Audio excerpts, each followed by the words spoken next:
ጣዖት አምልኮ ማለት በነገራችን ላይ ሩቅ እንዳይመስለን። ብዙ የጣዖት አምልኮ ሲባል እኛ የሆነ እንጨት ቅርጽ ተሰርቶ ወይ ተራራ ወይ ለወንዝ ወይ ለከዋክብት መስገድ ብቻ ይመስላል። ያ መደበኛ የሆነ የጣዖት አምልኮ አንደርስታንዲንግ ነው። ግን በአዲስ ኪዳን ጣዖት መንፈሳዊ ነው። ልባችንን የገዛ ውስጣችን የተሰነቀረ ነገር ሌሊትና ቀን የምናስበው በዚህ ነገር አልደራደርም የምንለው ነገር እሱ ምንድነው? ጣዖት ነው። ጣዖት ነው። ከልክ በላይ የምንወደው ነገር ጣዖት ነው። በእኛና በእግዚአብሔር መካከል የሚገባ ነገር ጣዖት ነው። በኩር ፍቅራችንን የምናፈስለት ነገር እሱ ጣዖት ነው። ድሮ አንድ አባባል ነበረ፣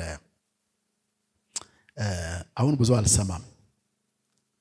አንተ ቢዝነስ ጣዖት እንዳይሆንብህ ይባል ነበር። አንቺ ስራሽ ጣዖት እንዳይሆንብሽ፣ ልጅሽ ጣዖት እንዳትሆንብሽ፣ መልክሽ ጣዖት እንዳይሆንብሽ። ትዝ ይለኛል እኔ ድሮ ከ30 ምናምን ዓመት በፊት ምን ማለት ነው እሱ? ከልክ በላይ አትጣበቅበት። በፍጹም ፍቅር፣ በፍጹም ልብ፣ በፍጹም ኃይል፣ በፍጹም አእምሮ ውደድ የተባልከው የተፈጠረን ነገር ሳይሆን ማንን ነው? ፈጣሪን ነው። አንዱን ጌታ ነው። እግዚአብሔር ቀናተኛ አምላክ ነኝ ከኔ በቀር ሌሎች አማልክት አይሁኑላችሁ ሲል የተቀረጸ ምስል ሰግደን መስገድ አይደለም። በልባችን የምናስቀምጠው በእኛና በሱ መካከል የሚገባ ተጻራሪ ተገዳዳሪ አምላክ ማለት ነው። እና አምልኮ ከመውደድ ጋር ይገናኛል። እና አምልኮ የመጽሐፍ ቅዱስ የአምልኮ መጽሐፍ ነው ያልነው ከዚህ የተነሳ ነው። አምልኮ የሚለውን ቃል ሳይጠቅስ ስለ አምልኮ ይነግራል። ብዙ ነገሮችን ማለት እንችላለን፣ ግን ጊዜው አይበቃንም። እኛ አገር አምልኮ ሲባል በሰፊው ሕዝብ ግንዛቤ ምን ማለት ነው አምልኮ? እንዴት ነው የምንረዳው አምልኮን? እኔ በእኔ ግንዛቤ በእኔ አንደርስታንዲንግ እኛ ሀገር አምልኮ በሶስት ሌቭል ነው አንደርስታንድ የምናደርገው። ፖፑላር የሆነውን አንደርስታንዲንግ ነው። ትክክል ነው ትክክል አይደለም ሌላ ጉዳይ ነው። ግን አምልኮ አንደኛ አምልኮ ብለን ስናስብ ፈጠን ደመቅ ሞቅ ያለ በሽብሸባና በፈጣን ዝማሬ በደማቅ ዝማሬ የታጀበ ሙዚቃ እሱ ነው አምልኮ የሚባለው። አምልኮ የሚባለው ፈጣን ሙዚቃ፣ ደማቅ ሙዚቃ፣ በሽብሸባ የታጀበ ሙዚቃ በቃ አምልኮ የሚባለው እሱ ነው። እንግዲህ አምልኮ መሪዎች መዘምራን አላችሁ የምለውን ነገር እናንተ ፈትኑት። አምልኮ ማለት ፈጣን ሙዚቃ ነው፣ ደማቅ ሙዚቃ፣ በሽብሸባ የታጀበ ሙዚቃ እሱ ነው አምልኮ። ዛሬ ጌታ ለጉድ ተመለከ የሚባለው መቼ ነው? እንደዛ አይነት ሚውዚካል ፕሬዘንቴሽን ሲኖር፣ እንደዛ አይነት ነገር ሲኖር እና ብዙ ደግሞ ኢሞሽናል ኢንቮልቭድ ሆነን በጣም እንትን ካል ዛሬ ጌታ ለጉድ ተመለከ ይባላል። አንዱ የሙዚቃ አንደርስታንዲንግ እሱ ነው። በጣም ጠባቡ አንደርስታንዲንግ ነው ይሄ። ከመዝሙርም ሁሉ መዝሙር አይደለም የአምልኮ መዝሙር። የትኛው መዝሙር ነው? ፈጣኑ መዝሙር ነው የአምልኮ መዝሙር የሚል አንደርስታንዲንግ ማለት ነው። በጣም ሪዳክሽኒስት የሆነ በጣም ጠባብ የሆነ አንደርስታንዲንግ ነው እሱ። ሁለተኛው ደግሞ ከዛ ሰፋ ይላል። ይሄኛው አሁን መዘምራን መጥተው ያስመልኩናል ይባላል። ምን ማለት ነው? በዚህ አንደርስታንዲንግ መዘምራን መጥተው ዝማሬ ያቀርቡልናል ማለት ነው። አምልኮ ማለት ዝማሬ ነው ወይም መዘመር ነው። መዘመር ማለት ደግሞ ማምለክ ነው። እኛ ሀገር አምልኮንና ዝማሬን ኢንተርቼንጀብሊ ነው የምንጠቀመው። ማምለክ የምንለው ዝማሬ ለማለት ነው፣ ኦል ቱጌዘር ማለት ነው። ማምለክ ስንል መዘመር። አሁን መዘመር የሚለው ቃል ቸርች ውስጥ አይሰማም። ንገሩኝና ተሰምታችሁ ከሆነ እናመልካለን ነው እንጂ እንዘምራለን አይባልም ማለት ነው። አስመላኪ ይባላል መዝሙር እንትን የሚለውን ሰው ማለት ነው። እና ማምለክ መዘመር ነው፣ መዘመር ማምለክ ነው የሚል ያልተጻፈ ስምምነት ላይ ደርሰናል። ሶ ዋት ምን ችግር አለው? ዋት ኢዝ አ ቢግ ዲል ልትሉ ትችላላችሁ። ችግሩ ምንድን ነው? ምን አለ አምልኮ የሚለውን ነገር ዝማሬ ማምለክ የሚለውን ቃል መዘመር ነው ብለን ትርጉሙን ብንቀይረው ምን ችግር አለ? ቋንቋ ይወለዳል፣ ያድጋል፣ ይሞታል። ታዲያ ምንድን ነው የምታካብደው ልትሉ ትችላላችሁ። ለምን እንደማካብድ ነግራችኋለሁ። መዘመር ማምለክ ነው፣ ማምለክ መዘመር ነው ካልን መዝሙሩን ስንጨርስ መዝሙሩ ሲቆም ምን ቆመ ማለት ነው? አምልኮ ቆመ ማለት ነው። ምክንያቱም ማምለክ መዘመር ነው፣ መዘመር ማምለክ ነው ብለናል።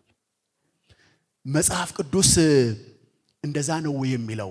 ማምለክ ማለት መዘመር ነው፣ መዘመር ማለት ማምለክ ነው ይላል እንዴ? አይልም። መጽሐፍ ቅዱስ ዘምሩ ለማለት አምልኩ ፈጽሞ አይልም። ዘምሩ ማለት ምንድን ነው የሚለው መጽሐፍ ቅዱስ? ዘምሩ ነው የሚለው።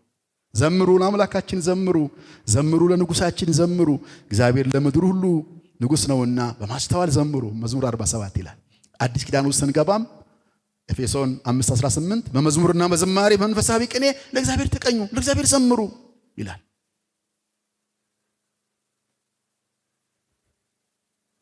ቆላስይስ 3:16 ላይ በመዝሙርና በዝማሬ በመንፈሳዊ ቅኔ ለእግዚአብሔር ዘምሩ ይላል። መጽሐፍ ቅዱስ ዘምሩ ለማለት ዘምሩ ነው የሚለው። አምልኩ ወይም አመለኩ ሲል መጽሐፍ ቅዱስ ስለ ብዙ ነገሮች ነው የሚናገረው፣ ስለ ሰፊ ነገሮች ነው የሚናገረው። ለምሳሌ በመጽሐፈ መሳፍንት ኢያሱ በነበረበት ዘመን ሁሉ የእስራኤል ልጆች እግዚአብሔርን አመለኩ ይላል። ኢያሱ በነበረበት ዘመን ሁሉ የእስራኤል ልጆች እግዚአብሔርን አመለኩ ሲል ያለማቋረጥ ዘመሩ ማለት ነው ወይ? አይደለም። ታዲያ ምን ማለት ነው? ለያህዌ ተገዙ፣ በሱ መንገድ በሱ ስርዓት ሄዱ፣ ጣዖታትን አስወገዱ ማለት ነው። በኢያሱ ዘመን ለያህዌ ብቻ ተገዙ፣ በሱ ስርዓት በሱ መንገድ በሕግጋቱ ኖሩለት ማለት ነው ማምለክ ማለት።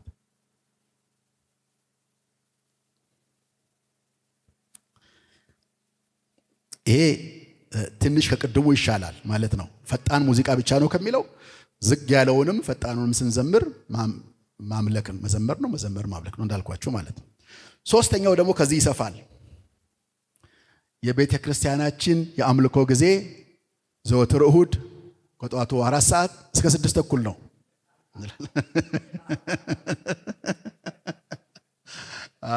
ይሄኛው ደግሞ ይሻላል። ይሄ ይሻላል።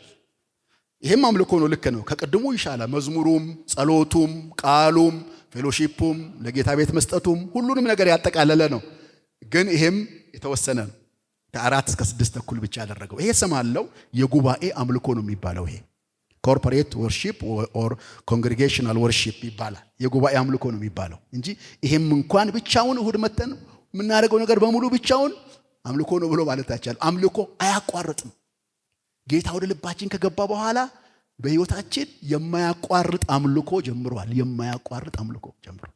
ናን ስቶፕ ነው የምናመልከው። በምንናገረው ነገር፣ በማንናገረው ነገር፣ በምንሰራው ስራ፣ በማንሰራው ስራ፣ በምናስበው ሐሳብ we are continuously worshiping the Lord whether we know it or not። ቢገባንም ባይገባንም አምልኮ ላይ ነው ያለ ነው። ለምን እንደዚህ አልኩ? በአዲስ ኪዳን እኛ የሕያው እግዚአብሔር ምንድነን ብያለሁ ቅድም? ቤተ መቅደስ። አንደኛ ቆሮንቶስ ምዕራፍ 3 ቁጥር 16 የሕያው እግዚአብሔር ቤተ መቅደስ። የእግዚአብሔር ቤተ መቅደስ እንደሆናችሁ የእግዚአብሔርን መንፈስ እንዲኖርባችሁ አታውቁምን? ማንም የእግዚአብሔርን ቤተ መቅደስ ቢያፈርስ እግዚአብሔር እርሱን ያፈርሰዋል። የእግዚአብሔር ቤተ መቅደስ ቅዱስ ነውና፣ ያን ቤተ መቅደስ እናንተ ናችሁ። ቤተ መቅደስ ናችሁ፣ ማደሪያ ናችሁ። ቤተ መቅደስ ውስጥ ማን አለ ማለት ነው? እግዚአብሔር አለ። ቤተ መቅደስ የሚያደርገው እግዚአብሔር ሲኖር ነው። በመንፈሱ ማግኘት እግዚአብሔር አለ። ስለዚህ እኔ በሚሄድበት ቦታ ሁሉ ተንቀሳቃሽ ቤተ መቅደስ ነኝ። ቅዱሱን አምላክ ተሸክሜ ነው የምንቀሳቀሰው፣ ቢገባኝም ባይገባኝም። በዚህ መረዳት ነው የምኖረው ማለት ነው። አንደበቴ እግዚአብሔር አብን የባረኩበት አንደበቴ እንደፈለግኩት ማረገው አይደለም። ቅድም እንዳልኳቱት መሰዊያ ላይ ያለ አንደበት ነው። እጆቼ ወደ እግዚአብሔር ከፍ ያረኩት ቡጢ መሰነዝርበት አይደለም፣ መሰርቅበት አይደለም። ሁለንተናዬ መላይ አካል ብልቶቼ ለእግዚአብሔር የተሰጡ ናቸው። እና አምልኮ ሁል ጊዜ አምልኮ ላይ ነን። ናን ስቶፕ ነው አምልኮ። ጳውሎስ ይህንን ይናገራል። አንደኛ ቆሮንቶስ 10:31 ላይ አንደኛ ቆሮንቶስ 10:31 ላይ እንግዲህ የምትበሉ ቢሆን ወይም የምትጠጡ ቢሆን ወይም ማናቸውንም ነገር ብታደርጉ ሁሉን ለእግዚአብሔር ክብር አድርጉት ይላል። አንደኛ ቆሮንቶስ 10:31 ይሄ ላይፍ ስታይል ኦፍ ወርሺፕ የሚባለው ማለት ነው። እንግዲህ የምትበሉ ቢሆን የምትጠጡ ቢሆን ወይም ማናቸውንም ነገር ብታደርጉ ሁሉን ለእግዚአብሔር ክብር አድርጉት። ሁሉን ለእግዚአብሔር ክብር አድርጉት።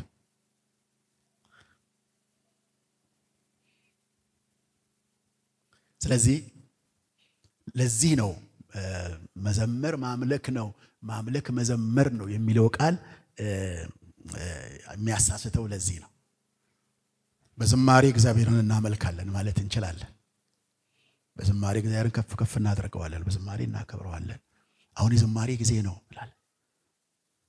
አሁን አምልኮ እናመልካለን ማለት ቃሉን ከሰማ በኋላ ከጸለይን በኋላ አሁን አምልኮ እናመልካለን ማለት እስካሁን ስናደርገው የነበረው ነገር ምን አይደለም ማለት ነው፣ አምልኮ አይደለም ማለት ነው። እና አንዳንድ አባባሎቻችንን ማረም አለብን። የሚሰሙን ሰዎች አሉ እንዳያሳስበ። በጣም የተለመደ ነው ይሄን ነገር መለወጥ አይቻል ይሆናል። በጣም የተለመደ የተንሰራፋ አባባል ስለሆነ ስንጸልይ ቆይተን ቃሉን ስንሰማ በመንፈስ ስንገሰግስ ቆይተን አሁን ወደ አምልኮ እንሄዳለን። ጸሎቱ አምልኮ እንዳይደለ ሁሉ፣ ቃሉን መስማት አምልኮ እንዳይደለ ሁሉ እነዚህ በጣም መታረም አለባቸው ማለት ነው። እዚህ ነገሮች መታረም አለባቸው። ሐዋርያው ጳውሎስ ስለ መጨረሻው ዘመን በሚናገርበት ቦታ ላይ ሁለተኛ ጢሞቴዎስ ላይ አንዱ ምልክት የአምልኮ መልክ እንደሆነ ይናገራል። እስቲ ከመውደድ ጋር የተያያዘውን አምልኮ ደግሞ ትንሽ እንመልከት። እስቲ ሁለተኛ ጢሞቴዎስ ላይ ምዕራፍ 3 ስለ መጨረሻው ዘመን ይናገራል ሐዋርያው ጳውሎስ። የመጨረሻውን ዘመን ምልክቶች ይናገራል ከሰው ባህሪ ጋር አያይዞ ማለት ነው። ነገር ግን በመጨረሻው ቀን የሚያስጨንቅ ዘመን እንዲመጣ ይህን እወቅ ይላል። ሰዎች እግዚአብሔርን የሚወዱ ይሆናሉና ቃሉን የሚወዱ ወንድሞችን የሚወዱ ይላል እንዴ? በጭራሽ።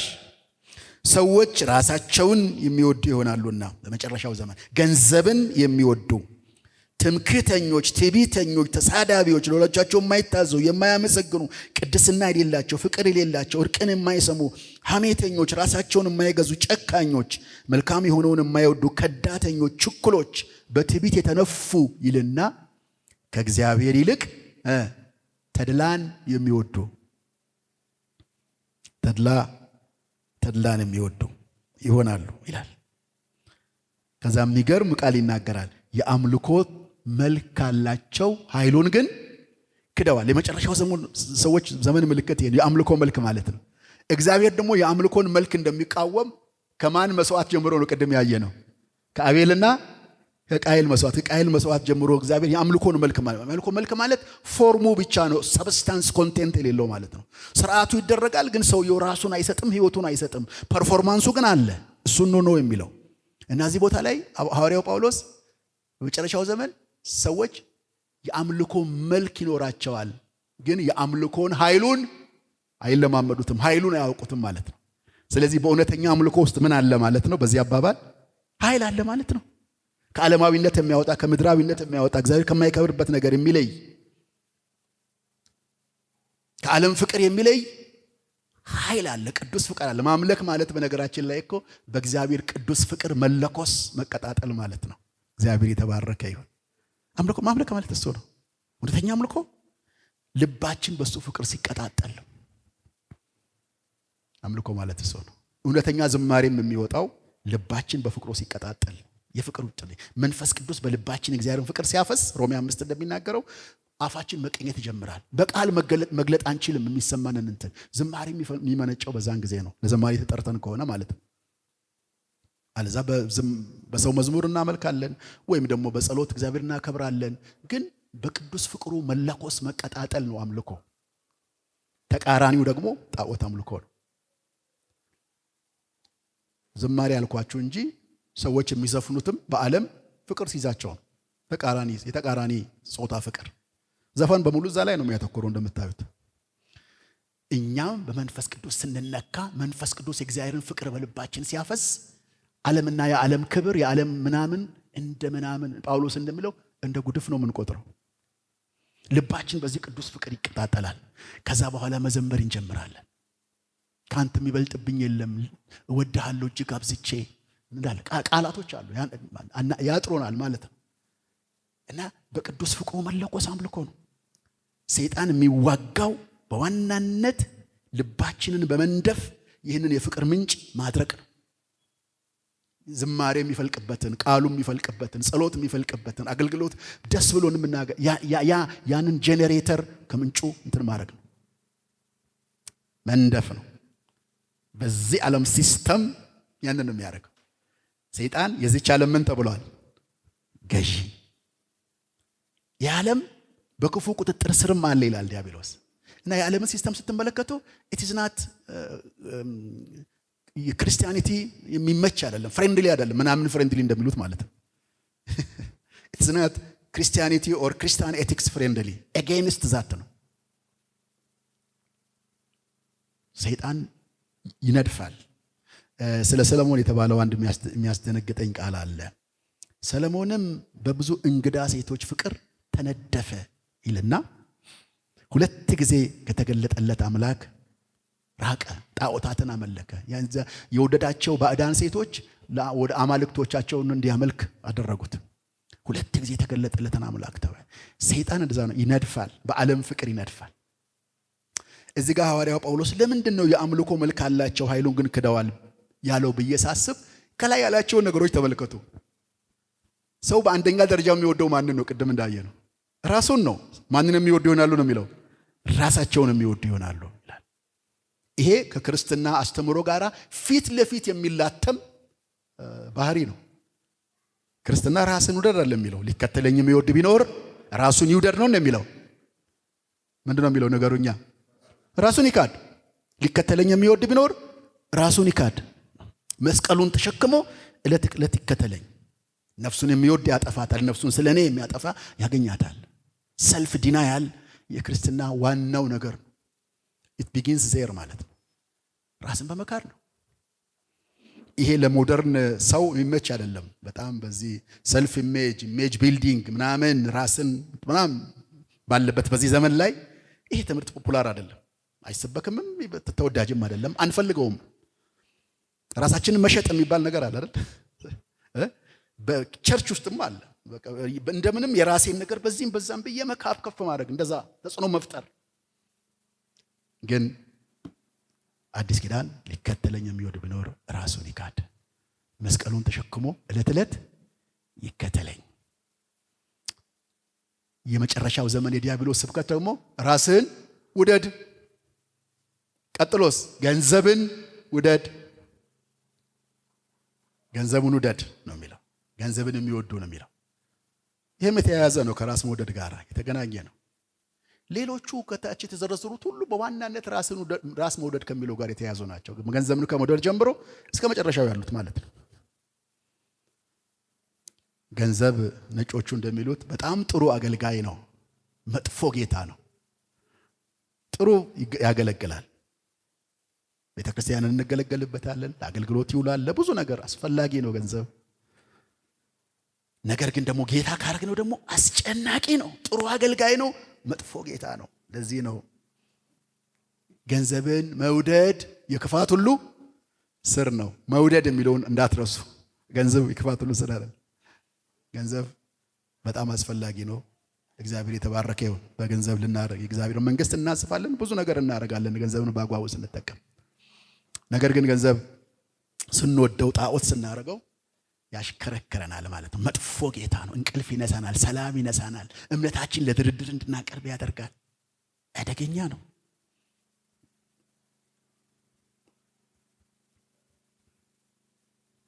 የመጨረሻው ነው የሚገርመኝ። ከእግዚአብሔር ይልቅ ተድላን የሚወዱ ይሆናል። ለግዠሪ ወርሺፐርስ፣ ኮምፎርታብል ላይፍ ስታይል አምላካቸው ይሆናል ማለት ነው። ምን የሚወዱ ይሆናል ማለት ነው? ዘይ ፔይ ኤኒ ፕራይስ ማለት ነው። ተድላን ይሰጠኛል ብለው ካሰቡ የትኛውንም መንገድ ይሄዳሉ፣ እምነታቸውን ለድርድር ያቀርባሉ ማለት ነው። ተድላን በእግዚአብሔር ምትክ ያደርጉታል ማለት ነው። የመጨረሻው ዘመን ሰዎች ባህሪ ነው። ሰይጣን ደግሞ ይህንን ነው የሚያደርገው። እሱ ከጽድቅ መንገድ እኛን የሚያስጥለን ከሆነ የዚች ዓለም ገዢ ኮልኮሌው ሊሰጠን ይችላል። በነገራችን ላይ ስራት ቢግ ዲል እሱ በእጁ እኮ አለ። የዚህ ዓለም ገዢ ነው፣ በእጁ አለ። እኛን ከመስመር የሚያወጣን ከሆነ ዓለም የምትሰጠውን ነገር ሊሰጠን ይችላል። ድሎትን ሊሰጠን ይችላል። ብሩን ወርቁን ሊሰጠን ይችላል። ቁሳቁሱን ሊሰጠን ይችላል። ከጽድቅ የሚያሰናክለን ከሆነ ማለት ነው። እሱ እኛን ማሰናከል ነው ዓላማው። ጌታን ምንድን ነው ያለው?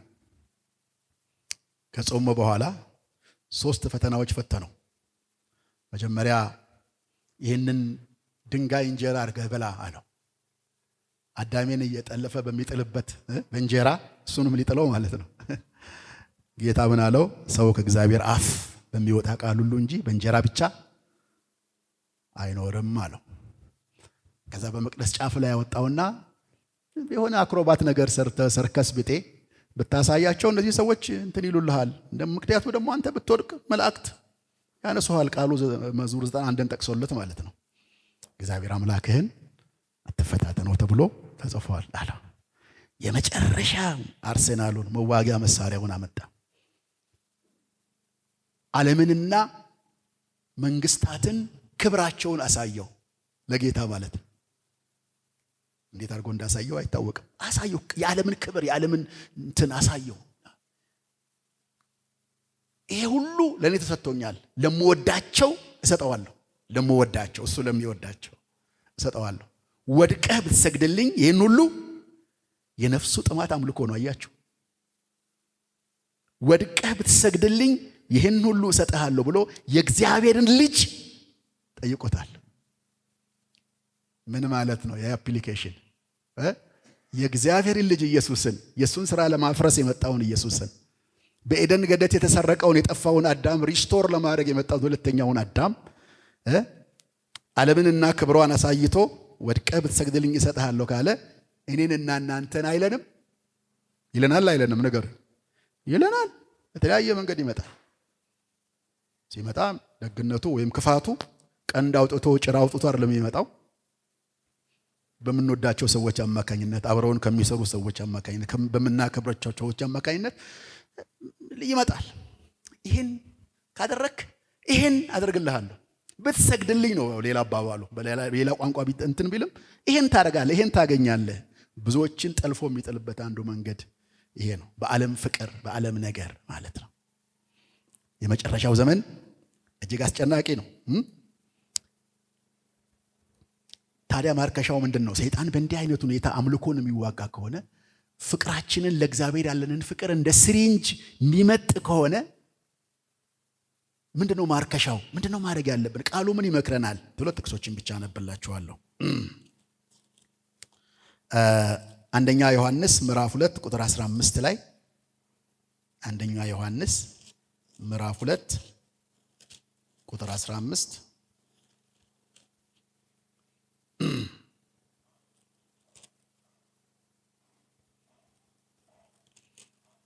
እንደዚህ ይላል። በጣም ጥልቅ ቃል ነው በእውነት። ቀስ ብላችሁ ይሄንን ቃል የቤታችሁ ሜዲቴት አድርጉት፣ አሰላስሉት። ዓለምን ወይም በዓለም ያሉትን አትውደዱ። ዓለምን ወይም በዓለም ያሉትን አትውደዱ። በዓለም ያለው ሁሉ እርሱም የሥጋ ምኞትና የዓይን አምሮት፣ ስለ ገንዘብም መመካት ከዓለም ስለሆነ እንጂ ከአባት ስላልሆነ ማንም ዓለምን ቢወድ የአባት ፍቅር በእርሱ ውስጥ የለም። ይሄ በጣም አስደንጋጭ ነው። ማንም ዓለምን ቢወድ የአባት ፍቅር በእርሱ ውስጥ የለም። ምክንያቱም የዓለም ፍቅር ውስጣችን ካለ የዓይን አምሮት፣ የሥጋ ምኞት፣ ስለ ገንዘብ መመካት ውስጣችን አለ ማለት ነው። ይሄ ካለ ደግሞ የማ ፍቅር እኛ ውስጥ የለም፣ የአብ ፍቅር እኛ ውስጥ የለም። ምክንያቱም የዓለም ፍቅርና የአብ ፍቅር በአንድ ጊዜ በልባችን ውስጥ ሊገኙ አይችሉም። የአብ ፍቅር ካለ የዓለም ፍቅር ያስወግዳል።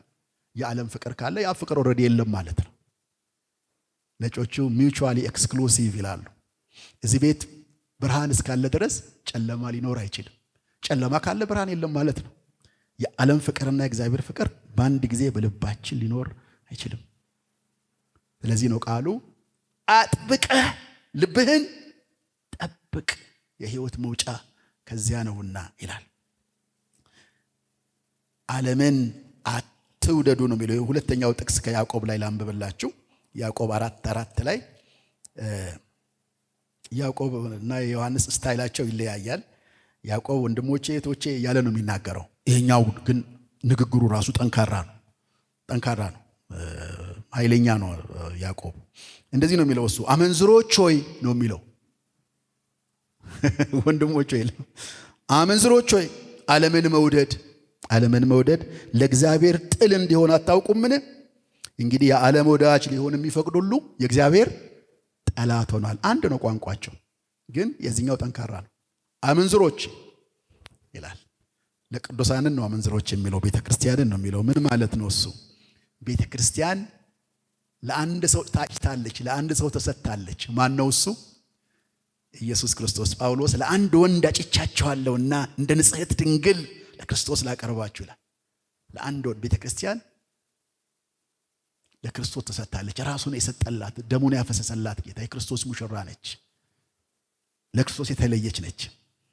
የዓለም ፍቅር ከመጣ በዓለም ፍቅር ከተነደፈች ቤተ ክርስቲያን አመንዝራ ሆነች ማለት ነው። ቤተ ክርስቲያን ማለት እኔና እናንተ ነን። ስለዚህ ነው ከዓለም ፍቅር ልንጠበቅ ይገባል። ማምለክ ከምንወደው ነገርም ጋር ይሄዳል። ልባችን የተቆጣጠረ ማን ነው? ያሸነፈ ማን ነው? ሌሊትና ቀን የምናስበው ነገር ምንድን ነው የሚለው ነገር የምናመልከውን ነገር ይወስናል ማለት ነው።